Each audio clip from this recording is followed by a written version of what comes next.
ম্যাচটা গ্রুপ পর্বের, সেটাও আবার হাইতির বিপক্ষে দলের মতো। ব্রাজিলের যে ফুটবল ইতিহাস, সেখানে আসলে হাইতির বিপক্ষে দলের মতো ম্যাচে লাগে এত কথা কেন? দর্শকদের মধ্যে একটা চাপা সংখ্যা, ব্রাজিল দলের মধ্যে অস্বস্তি, সাংবাদিকরাও আছেন বেশ বিপাকে।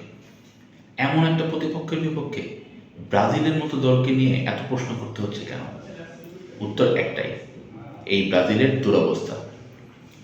এবারে বিশ্বকাপে প্রথম ম্যাচে মরক্কোর সাথে জঘন্য পারফরমেন্স দেখিয়েছে ব্রাজিল। বলা হচ্ছে এটাই শরৎকালের সবচেয়ে বাজে ব্রাজিলীয় দল। প্রথম ম্যাচে হারেনি তারা, কিন্তু মরক্কোর সাথে যেভাবে ড্র করেছে ব্রাজিল, সেখানে আসলে নানা ধরনের প্রশ্ন উঠছে।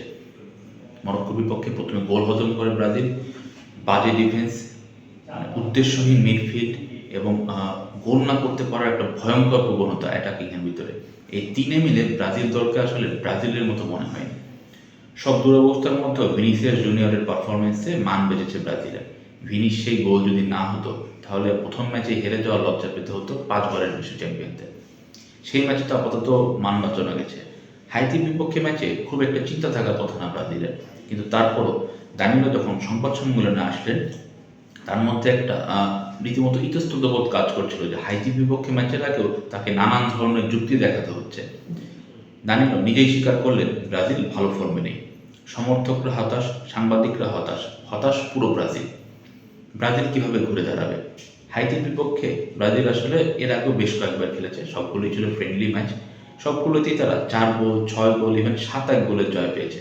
তাহলে এই হাইতির সাথে ম্যাচে তো খুব একটা দুশ্চিন্তা থাকার কথা না, কিন্তু সেই ব্রাজিল আর এই ব্রাজিল মোটেও এক নয়। প্রতাপশালী সেই ব্রাজিলের এখন আসলে ছিটে ফোটাও নেই এবারের দলে। মরক্কোর বিপক্ষে তারা যেভাবে খেলেছে, তারপর আসলে সংখ্যাটা অনেক বেশি। হাইতি কিন্তু প্রথম ম্যাচে স্কটল্যান্ডের সাথে দারুণ ফাইট করেছে। তারা স্কটল্যান্ডের সাথে হেরে গেছে, কিন্তু তাদের যে ডিফেন্স, এটা আসলে সত্যিই ঈর্ষণীয়।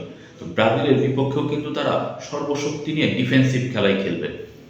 হাইতির মতো একটা দেশ এত যুগ পর বিশ্বকাপে সুযোগ পেয়েছে, তাদের সামনে কিন্তু 5 বারের বিশ্ব চ্যাম্পিয়ন ব্রাজিল। তো ব্রাজিলের বিপক্ষে জয় তাদের কখনোই প্রত্যাশার নয়। তার যদি 80 পয়েন্ট পায়, এটা আসলে কিন্তু তাদের ইতিহাসে সবচেয়ে বড় ঘটনা হবে। হাইতির পক্ষ থেকেও কিন্তু বলা হচ্ছে এখন ব্রাজিলের যে অবস্থা, হাইতিও বলছে তারা আসলে জয়ের জন্য খেলবে। তো এই যে একটা চাপ, এটা কিন্তু ব্রাজিল আসলে কখনো কল্পনাও করেনি, বা সমর্থকরা আসলে কখনো কল্পনা করেনি যে হাইতিও বলবে যে আমরা ব্রাজিলকে হারিয়ে দিব। ব্রাজিলের তাহলে এতটাই দুঃসময় চলে আসলো। যদি সত্যি কথা বলতে হয়, ব্রাজিলের আসলে ইতিহাসে এত দুঃসময় কখনো আসেনি। দলের সবচেয়ে বড় তারকা নেইমার, তিনি আসলে বিশ্বকাপে সুযোগ পাবেন কি পাবেন না, এটা নিয়ে একটা বড় শঙ্কা ছিল। প্রচুর নাটক হয়েছে 1 মাস, নেইমার ইনজুরিতে তিনি আসলে খেলতে পারবেন না। অনেকে বলছেন তিনি আসলে ব্রাজিল দলের সঙ্গে যেতে চান, কিন্তু তাকে নেওয়া হবে না। নানা কথার পর আনচেলত্তি কিন্তু ঠিকই নেইমারকে দলে নিয়েছে, কিন্তু দলে নেওয়ার পর আবার ইনজুরিতে পড়লেন নেইমার। গ্রুপ পর্বে প্রথম ম্যাচে খেলতে পারলেন না, হাইতির বিপক্ষেও তিনি নেই। খুব সম্ভবত স্কটল্যান্ডের বিপক্ষে ম্যাচেও নেইমারকে পাচ্ছে না ব্রাজিল। নেইমার তো হাইতির বিপক্ষে ম্যাচে ডাগ আউটেও থাকবেন না, তিনি আসলে ব্রাজিলের বেস ক্যাম্পেই থাকবেন। তো নেইমারকে ব্রাজিল পাচ্ছে না, এটা মোটামুটি নিশ্চিত গ্রুপ পর্বে। নেইমার যদি না থাকেন, ব্রাজিল আসলে কার উপর ভরসা করবে? যে মিডফিল্ডে নেইমারের উপরই পুরো ভরসাটা ছিল আনচেলত্তি, সেটা এখন করতে হচ্ছে কাসেমিরো, ব্রুনো গিমেরেস, লুকাস পাকেতার উপর। এই 3 ফুটবলারের উপর ব্রাজিল ভরসা করে যে খুব একটা লাভ হবে না, সেটা কিন্তু আমরা মরক্কোর বিপক্ষে ম্যাচেই দেখেছি। তাদেরকে আসলে কোনোভাবেই মনে হয়নি যে একটা চ্যাম্পিয়ন দলের ফুটবল তারা উপহার দিতে পেরেছে। অ্যাটাকিংয়ের কথা যদি বলি, ইগোর থিয়াগো প্রিমিয়ার লিগে ভালো করেছেন, সেই সুবাদে তাকে আসলে দলে নেওয়া হয়েছে। তিনি আসলে মনে হয় ব্রাজিলের ইতিহাসে সবচেয়ে খারাপ স্ট্রাইকারদের একজন। তিনি আসলে সহজ সহজ গোল কয়েকটা মিস করেছেন। তিনি আসলে তাকে প্রতিপক্ষের ডি বক্সে খুঁজেই পাওয়া যায়নি। আরেকজনের কথা যদি বলি, রাফিনিয়া, তিনি কিন্তু এবারের বার্সেলোনার সেরা প্লেয়ার। তিনিও আসলে পুরো মাঠ দৌড়েছেন, কিন্তু তাকে আসলে কোনো ইফেক্টিভ কোনো কিছু করতে দেখা যায়নি। এক ভিনিসিয়াসের উপর পুরা ম্যাচে ভরসা করেছে ব্রাজিল। যতক্ষণ ভিনিসিয়াসের পায়ে বল ছিল, মনে হয়েছে না আসলে বিশ্ব চ্যাম্পিয়নরা খেলছে। যে না ভিনিসিয়াসের পা থেকে বল অন্য কারো কাছে গেছে, তখন মনে হচ্ছে একটা পাড়ার দল খেলছে। তো এই যে একটা অবস্থা, এই অবস্থা থেকে আসলে আনচেলত্তি কী করবে? আনচেলত্তি কিন্তু সংবাদ সম্মেলনে এবং বাইরেও জানিয়েছেন তিনি আসলে একাদশে বেশ কয়েকটি পরিবর্তন আনবে। এছাড়া আসলে কোনো উপায় নেই। তাকে কুনহাকে প্রথম একাদশে নামাতে হবে। এনরিককে তিনি গত ম্যাচে মাঠে নামাননি, এটা নিয়ে আসলে কিন্তু বেশ সমালোচনা হয়েছে যে তরুণ এনরিক তিনি কিন্তু ভালো ফর্মে আছেন, তাকে আসলে ব্রাজিলের ভবিষ্যৎ মানা হচ্ছে, তাকে কেন আমি মাঠে নামাবো না যখন আসলে ম্যাচটা আমি হেরে যাচ্ছি। এনরিককে নিয়ে আঞ্চলত্ব অবশ্য বলেছেন তাকে নিয়ে বড় পরিকল্পনা আছে, তিনি ঠিক সময়ে এনরিককে নামাবে। তো আমরা যেটা ধারণা করছি ঠিক সময় বলতে তিনি আসলে হাইতির বিপক্ষে ম্যাচটাতে অবশ্যই নামাবে। ব্রাজিলের আসলে এই ম্যাচে শুধু জয় না, একটা বড় জয় লাগবে, কারণ এই গ্রুপে পয়েন্ট ডিফারেন্সটা আসলে সমান হয়ে যাবে যেটা মনে হচ্ছে, এবং আলটিমেটলি গোল ডিফারেন্সই গ্রুপ চ্যাম্পিয়ন নির্ধারিত হবে। ব্রাজিলকে যদি শেষ 32-এ বড় প্রতিপক্ষকে এড়াতে হয়, যেটা আমরা ধারণা করছি খুব সম্ভবত নেদারল্যান্ডস, তাহলে ব্রাজিলকে আসলে গ্রুপ চ্যাম্পিয়ন হতে হবে। ব্রাজিল যদি গ্রুপে রানার্স আপ হয়ে ওঠে তাহলে শেষ 32-এ নেদারল্যান্ডসের মতো দলের মুখোমুখি হবে ব্রাজিল, এবং এই ব্রাজিল দল নেদারল্যান্ডসের মতো অল আউট অ্যাটাকের ফুটবলের দলের সামনে পড়লে কী অবস্থা হতে পারে, এটা একটা বেশ দুশ্চিন্তার ব্যাপার। তো ব্রাজিল যদি পরের রাউন্ডে শক্তিশালী নেদারল্যান্ডসকে এড়াতে চায় এবং নিজেদের কনফিডেন্স গ্রো করারও একটা ব্যাপার আছে, তাহলে তাদেরকে গ্রুপ চ্যাম্পিয়ন হতে হবে, এবং এই জন্য হাইতির বিপক্ষে বড় একটা জয়ের কোনো বিকল্প নেই। পুরো ব্রাজিল শিবির আসলে যে টালমাটাল অবস্থা আছে, এটার জন্য একটা 3-0 বা 4-0 একটা বড় জয় লাগবে, মানে স্বস্তিতে ফিরবে ব্রাজিল, মানে টিম ম্যানেজমেন্ট বলেন, সমর্থকরা একটু স্বস্তি পাবেন। ব্রাজিলের সমর্থকরা আসলে মরক্কোর বিপক্ষে ম্যাচের পর থেকে একটু চুপচাপ হয়ে আছে।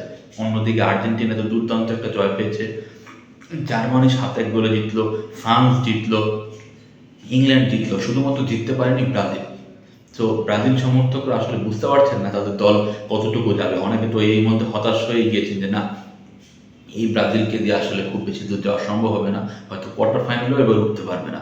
তো এই ব্রাজিল আসলে তাদের সমর্থকদের কতটুকু মানে আশা ভরসা জোগাতে পারবে। ব্রাজিল অধিনায়ক দানিলো কিন্তু বলেই দিয়েছেন যে সমর্থকরা আসলে খুবই হতাশ, সমর্থকদের জন্য হলেও তাদেরকে আসলে জিততে হবে এবং তাদেরকে প্রমাণ করতে হবে যে না, ব্রাজিল আসলে জিততে পারে। ব্রাজিল যে আসলে জিততে পারে এটা কিন্তু আমরা যুগের পর যুগ ধরে দেখেছি, যে শুরুটা খারাপ করলেও ব্রাজিলিয়ানরা কোনো না কোনোভাবে জয়ের একটা পথ বের করে, কেউ না কেউ স্টার হয়ে ওঠে। তো এবারের বিশ্বকাপে কে আসলে স্টার হবেন, সেই ঘুরে ফিরে কিন্তু আবারও সেই ভিনির উপরই নজর। যেহেতু নেইমার নেই, তো পুরো দলের দায়িত্বভারটা আসলে ভিনিকেই নিতে হবে। তো ভিনি কি আসলে একা এত বড় দায়িত্বটা নিতে পারবে? তো তাকে তো আসলে সাপোর্ট করতে হবে, তাকে সাপোর্ট করার লোক ব্রাজিলে কেউ নেই। বিশেষ করে মিডফিল্ডে কী হবে এটা নিয়ে আসলে দুশ্চিন্তার কোনো শেষ নেই। তো ব্রাজিল শেষ পর্যন্ত হাইতির বিপক্ষে ম্যাচে কেমন করবে, এটা একটা খুব শঙ্কার ব্যাপার। যদি ব্রাজিল হাইতির সাথে জিততে না পারে, সেক্ষেত্রে গ্রুপ পর্ব থেকেই বাদ পড়ার একটা বড় সংখ্যা থাকবে। যদি ওইদিকে মরক্কো এবং স্কটল্যান্ডের ম্যাচে কেউ জিতে যায়, বিশেষ করে স্কটল্যান্ড যদি জিতে যায়, তাহলে তারা নিশ্চিত হয়ে সেকেন্ড রাউন্ডে যাচ্ছে। তখন ব্রাজিলের জন্য স্কটল্যান্ডের বিপক্ষে ম্যাচটা হবে বাঁচা মারার লড়াই। সেই ম্যাচে জিতলেও গ্রুপ চ্যাম্পিয়ন হয়ে যাওয়ার সুযোগ থাকবে না, যেহেতু স্কটল্যান্ডের পয়েন্ট হবে 6, ব্রাজিল এদিকে 2টা ড্র করলে এবং পরের ম্যাচ জিততে হবে 5। সো ব্রাজিলকে আসলে হাইতিকে হারাতেই হবে। তো এই এতই যখন জটিল সমীকরণ, তো কার্লো আনচেলত্তি আসলে কি ভাবছেন এটার উপর একটা বড় ডিপেন্ড করে, এবং ব্রাজিল দল আসলে কিভাবে অ্যাপ্রোচটা করবে হাইতির বিপক্ষে।